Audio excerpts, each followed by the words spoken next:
Há meses da realização das eleições gerais de 2024, o Centro de Integridade Pública apresenta um estudo denominado 25 anos de fraude eleitoral, de Joseph Allen, que é coautor do boletim CIP Eleições. O também jornalista que cobre o processo eleitoral desde o surgimento do multipartidarismo em Moçambique, recorre à cronologia e fatos documentados por si e por várias organizações para chegar à tese de que as eleições em Moçambique nunca foram transparentes. Vamos por partes. 1986. Após a morte de Samora Machel, Chissano herda um país mergulhado numa crise profunda, causada pelo conflito armado com a Renamo e pelos ataques dos regimes minoritários da África do Sul e do Zimbábue. Hoje, mais do que nunca, intensifica-se a agressão promovida pelos círculos belicistas e racistas contra a República Popular de Moçambique. Por isso, a ideia era de eliminar o que era chamado de banditismo armado. Nós não somos bandidos armados, não estamos a representar uns interesses estrangeiros, como a Frelimo tem dito. Abaixo os bandidos armados! O socialismo! Mas o socialismo não triunfou, razão pela qual o governo viu-se obrigado a negociar a paz com a Renamo, o que culminou com a realização das primeiras eleições gerais em 1994. I'll guarantee that after the elections we will respect the results. Mas o estudo revela que não foi bem assim. Recorda que o erro começa em 1993, quando o então secretário-geral das Nações Unidas, Boutros Ghali, visita Moçambique para monitorar o processo de desmobilização e de preparação para as primeiras eleições gerais. O dirigente teve encontros com as duas lideranças que, na altura, acordaram uma Comissão Nacional de Eleições que não seria neutra, mas sim composta por membros nomeados pelos partidos políticos. Do mesmo modo, o STAI teria representantes políticos, sendo seu diretor nomeado pelo Presidente da República. A forma de funcionamento dos órgãos eleitorais foi alterada várias vezes, mas mantendo sempre o controle da CNE e do STAI pelo partido no poder. Mais importante do projeto para permitir a fraude é o facto de que a Comissão Nacional das Eleições e o STAI fizeram todo o apuramento e determinação dos resultados a um segredo. A contagem efetiva dos boletins de voto nas assembleias de voto está aberta aos partidos, à imprensa e aos observadores. Mas o apuramento superior dos resultados, a nível distrital, provincial e nacional, é totalmente secreto. Estas comissões eleitorais e os STAIs são livres de alterar ou excluir resultados, sem qualquer justificação pública e não mantêm qualquer registro das alterações. Segundo o estudo, mudam-se as lideranças nesses órgãos, mas a fraude continua. Os observadores e agentes dos partidos nunca foram autorizados a ver a parte central do processo eleitoral. Mas os jornalistas e observadores compararam os resultados públicos a nível distrital, provincial e nacional e mostram que são regularmente efetuadas grandes alterações pela Comissão Nacional das Eleições e pela STAI. Mas elas recusaram sempre a explicar estas alterações, dizendo que são confidenciais. Como é que Moçambique pode ser uma democracia quando os funcionários nomeados pelo partido no poder podem alterar os resultados? É um segredo. A pesquisa recorda que nas primeiras eleições gerais de 1994 houve disputa renhida entre a Frelimo e a Renamo, tendo o Partido Libertador conseguido 129 deputados contra 112 da Renamo, uma diferença de apenas 17 deputados. Entretanto, 5 anos mais tarde, ficou-se a saber que nessas eleições 100 mesas de voto tinham sido excluídas da contagem. Atos fraudulentos tiveram lugar nas primeiras eleições autárquicas. Os observadores descobriram que os técnicos do STAI, responsáveis por introduzir os dados na cidade de Maputo, estavam a reduzir os votos do movimento Juntos pela Cidade, então liderado por Filipe Ganhou. Esta questão foi levantada informalmente, com Stay a ser obrigada a corrigir os resultados e o JPC ganhou 15 assentos na Assembleia Municipal.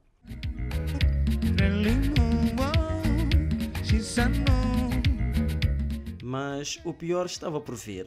As eleições gerais de 1999 foram o cúmulo. As eleições nacionais de 1999 registraram uma fraude mais grave que mudou a história de Moçambique. Os resultados oficiais foram muito próximos, dando a Joaquim Chissano a vitória de apenas 200.000 votos sobre Afonso Dhlakama, candidato de Renamo. Mas a verdadeira história só foi revelada nas semanas e meses seguintes. Aqui foram detectados 240.000 votos a mais na urna para presidente da República, em comparação com os votos para a Assembleia da República. No entanto, nenhum observador, em qualquer parte do país, viu os eleitores colocaram os boletins de voto na urna presidencial e não na urna para a Assembleia da República. Estes 240.000 votos a mais foram votos falsos para Chissano. Dhlakama teve maior número de votos legítimos, mas o enchimento das urnas garantiu a vitória de Chissano. Nesse ano, além de ter havido alterações dos resultados, o Conselho Constitucional informou que 550 mesas de voto correspondente a 7% tinham sido excluídas da contagem presidencial e 727 mesas de voto da contagem para a Assembleia da República.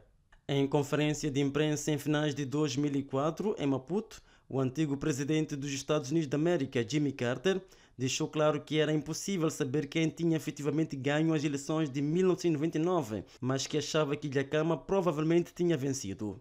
Carter disse que a quantidade de correções feitas aos resultados em 1999 excedeu tudo que já tinha visto em qualquer eleição semelhante. E a exclusão de mais de 700 mesas de voto nesse ano foi extraordinária e simplesmente difícil de acreditar que tantos boletins de voto não poderiam ser utilizados. Segundo o estudo, a fraude aumentou a cada eleição. Em 2009, registrou-se um novo tipo de fraude. Funcionários das mesas de voto nomeados pela Frelimo colocaram uma marca extra nos boletins de voto da oposição, o que os tornou inválidos. Nas eleições gerais de 1994, 1999 e 2004, a percentagem de boletins de votos nulos foi de 3%. Este valor subiu para 4% em 2009, o que indica que mais 50.000 boletins de votos da oposição foram invalidados de forma fraudulenta. Na sua declaração final dos resultados de 2009, a Comissão Nacional das Eleições afirma que alguns votos tinham sido indevidamente invalidados por funcionários das Assembleias de Voto, agenda de má-fé, e disse que se tratava de ação criminoso, mas não houve qualquer ação judicial. Porque as fraudes só aumentavam a cada eleição, em 2013, o então líder da Renamo, Afonso Dhlakama, retornou às matas para, através de ataques armados, forçar o governo da Frelimo a fazer alterações na legislação eleitoral. Tal veio a acontecer em 2014, mas os acordos tornaram a composição dos órgãos de gestão eleitoral mais politizados e benéficos ao partido no poder. Tal como nas autarquias de 2013 e gerais em 2014, o Conselho Constitucional descobriu que a Comissão Nacional das Eleições e o STAI, controlada pela Frelimo, fizeram um apuramento ilegal dos votos a separado. O Conselho Constitucional encontrou algumas divergências entre os resultados provinciais oficiais e os resultados publicados pela CNE. Então, o Conselho Constitucional investigou e a Comissão Nacional das Eleições admitiu que, mais uma vez, tinha ignorado totalmente os resultados provinciais oficiais e, um segredo e ilegalmente, tinha feito a sua própria contagem. As eleições gerais de 2019 mostraram uma mudança profunda na estratégia. A Frelimo deixou de se preocupar em convencer os eleitores de que as eleições eram livres e justas. Pelo contrário, mostrou que o voto não faz diferença e que o partido venceria, independentemente da vontade popular. E isto foi demonstrado de forma pública através da falsificação dos dados do censo populacional para preparar uma mega fraude. A Comissão Nacional de Eleições disse que tinha registrado mais de 1 milhão de eleitores em Gaza, mas Rosário Fernandes, presidente do Instituto Nacional de Estatística, recusou estes números. Só em termos de projeções está mais patente que o número que se conseguiu em termos de pessoas de 18 e mais em Gaza, nós estamos a projetar para que aquele número seja em 2040. Olha as projeções, está escrito. 2040, Gaza que vai atingir 2,2 milhões de habitantes com um número de pessoas maiores de 18 anos de 1,2 milhões de pessoas. Em termos científicos, ultrapassa todas as teorias demográficas. Então, não se pode perguntar isto aí, né? O que aconteceu, porque nós não sabemos. Entretanto, talvez as respostas estejam nas leis eleitorais, nós não sabemos. Foi demitido. E o mesmo caminho seguiu Rosário Fernandes, que pediu demissão. No dia da tomada de posse da nova presidente do INE, Fernandes pronunciou-se nos seguintes termos. Naturalmente que em caso nenhum poderá a ciência técnica ser sufocada sob qualquer forma, porque poderá isto incorrer em prejuízo da formação de políticas públicas. Está a intervir, o polícia está a intervir. Nas eleições autárquicas de 2023, a fraude foi evidente, publicada e publicitada nas redes sociais e televisões. Entretanto, a fraude começou a ser engendrada no recenseamento eleitoral, onde existiam listas prioritárias de membros da Frelimo, na sua maioria funcionários públicos, como professores, o que causava longas filas e desistências de eleitores. Os líderes e formadores das brigadas de recenseamento, os principais funcionários e formadores das mesas de voto, eram identificáveis como sendo da Frelimo. A polícia, mais uma vez, esteve ao serviço do partido no poder. O dia da votação e os dias que se seguiram foram de autêntica confusão, com disparos mortais e feridos graves em vários locais. Os envolvidos na fraude a favor da Frelimo tendem a ser compensados, como aconteceu com Joel Dinaldo Costa, que foi presidente de mesa na escola primária de Kualane, em Climane. Joel Dinaldo negou assinar editais e atas que davam vitória a Renamo, o que gerou esta confusão. Tempos depois, foi nomeado e tomou posse como diretor do STAI em Namaroi, mas após pressão social, esta decisão foi revertida. Em resumo, o estudo do Centro de Integridade Pública sugere que houve 3 fases de fraude eleitoral em Moçambique. A primeira foi em 1999, quando a Frelimo temia que Chissano pudesse perder, pelo que havia equipas informáticas em várias províncias para alterar os resultados para beneficiar o presidente Chissano, fato que veio a ser confirmado 5 anos mais tarde pelo antigo presidente dos Estados Unidos da América e observador Jimmy Carter.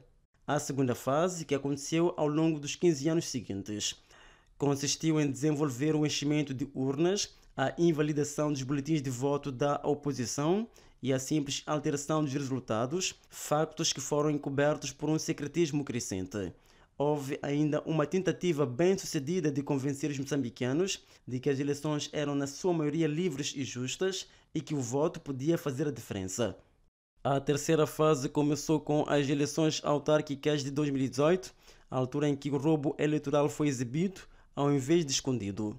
Um dos primeiros exemplos foi a humilhação pública pelo presidente Nyusi ao chefe do Instituto de Estatística em 2019 por se ter recusado a alterar os dados do recenseamento para encobrir os eleitores fantasma de Gaza. Nesse ano, não só não houve qualquer tentativa de esconder a fraude, como foi dito aos funcionários públicos superiores que tinham de cooperar ou perderiam o emprego. O mesmo aconteceu nas eleições autárquicas de 2023, onde a fraude foi amplamente publicitada e organizada a nível central. Para o estudo, a Frelimo mudou a sua estratégia. Nem sequer finge que as eleições são livres e justas, agora veste a pele de um governo autoritário que quer mostrar que se manterá no poder, independentemente da vontade popular.